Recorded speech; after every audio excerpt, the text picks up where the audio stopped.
So I remember watching and thinking, this is going to be me one day. I was in the nosebleeds, and now I'm about to make his nose bleed.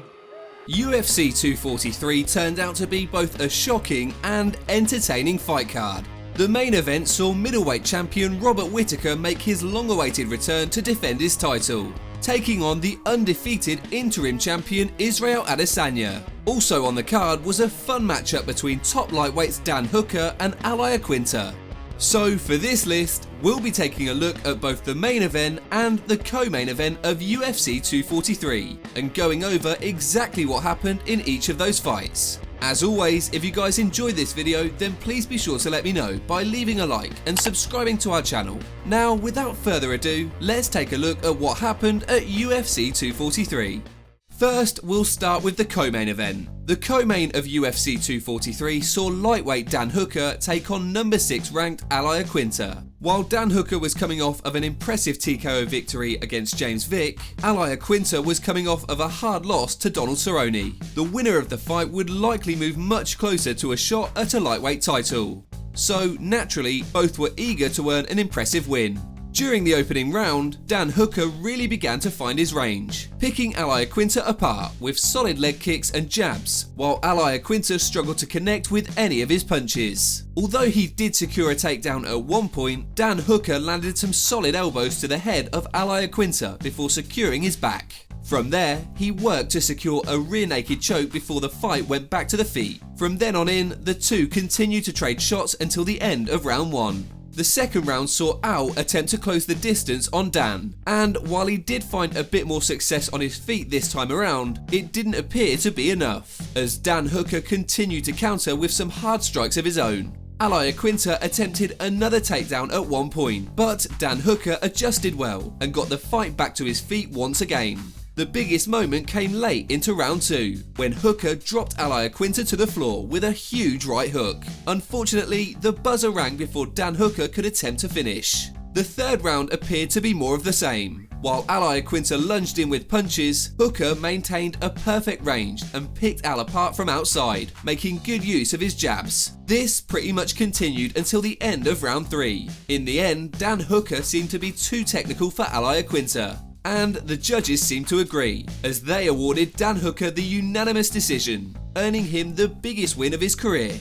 It was both a massive and dominant victory for Dan Hooker, who proceeded to call out number 2 ranked Dustin Poirier in his post-fight speech. Although it doesn't appear that Dustin Poirier is interested in that fight, or at least not quite yet. But no doubt, with a big win over the number 6 ranked Iaquinta, Dan Hooker will likely see himself pushed up much higher in the lightweight rankings. That leads us on to the main event of UFC 243, which saw the undefeated interim middleweight champion Israel Adesanya take on the undisputed champion Robert Whittaker in what was an eagerly anticipated title unification bout. After Whittaker had been sidelined for more than a year due to a life-threatening injury, he was very excited to finally make his return and defend his belt in front of his home crowd. Meanwhile, Israel Adesanya has been working hard while Robert Whittaker was out of the competition, defeating the all-time great Anderson Silva, as well as Kelvin Gastelum, to earn the interim belt. Although it was initially surprising that oddsmakers had Robert Whittaker as a slight underdog coming into the fight, the odds turned out to be correct. Robert Whittaker appeared to be the aggressor at the start of round 1, as he constantly hunted down Israel Adesanya and kept the pressure on as Adesanya continued to evade him. Despite the high pressure, Adesanya remained calm and composed, using his range to pick his shots patiently. While Whittaker continued to come forward and throw looping strikes, Adesanya evaded them nicely, connecting with a good few shots of his own.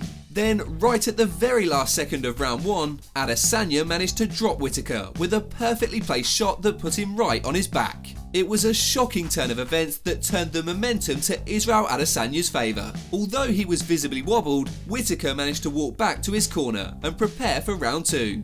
Round 2 saw Whittaker once again come out aggressively, and while he occasionally landed a few good shots, Adesanya weathered the storms and fired back with some hard shots of his own. A couple of good strikes eventually caused blood to pour down the nose of Robert Whittaker, and as Whittaker continued to press forward, Adesanya made sure to counter his power punches. Then, about halfway through round 2, both men traded shots, with Whittaker landing first, only to have Adesanya return fire with a beautifully placed left counter. The shot put Whittaker down once again, as Adesanya threw a few follow-up punches to close the show. And just like that, Israel Adesanya ended Robert Whittaker's 9-fight winning streak, in turn becoming the new undisputed middleweight champion. In the process, he extended his own winning record to 18-0, proving not only to himself, but to everyone that he is the real deal. And that it's likely that we've seen the birth of a new star inside the UFC. As for who's next, Paulo Costa appears to be the obvious choice, and Israel Adesanya seems to agree. So hopefully we can see these two fights sometime in the near future. Overall, it was a fantastic fight that delivered on all expectations, and no doubt we can expect great things from Israel Adesanya moving forward. As for what's next for Robert Whittaker,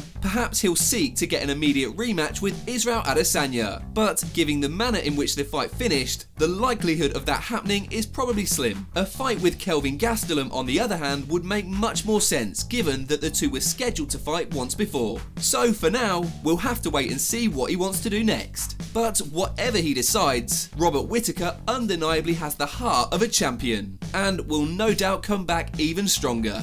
So that concludes our recap of UFC 243. As always, if you guys enjoyed this video, then please be sure to let me know by leaving a like and subscribing to our channel. Apart from that, thanks so much for watching, guys, and we'll see you on the next video.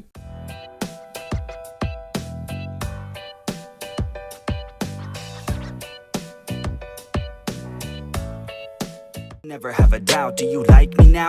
Am I good enough now? Should I get more loud till you hear the fucking sound? Oh no, I'm losing my shit again, having to fit again. Man, I'm forgetting when I used to have some friends. I used to play pretend, we all grow up and then hating my phone and trends. I'm about to blow my head, nobody knows I'm dead. Fear I'm a ghost instead, think that I'm close, I get straight comatose in bed. Try to go slow with breath, without my nose and head. Heart doesn't go the trend, faster it goes.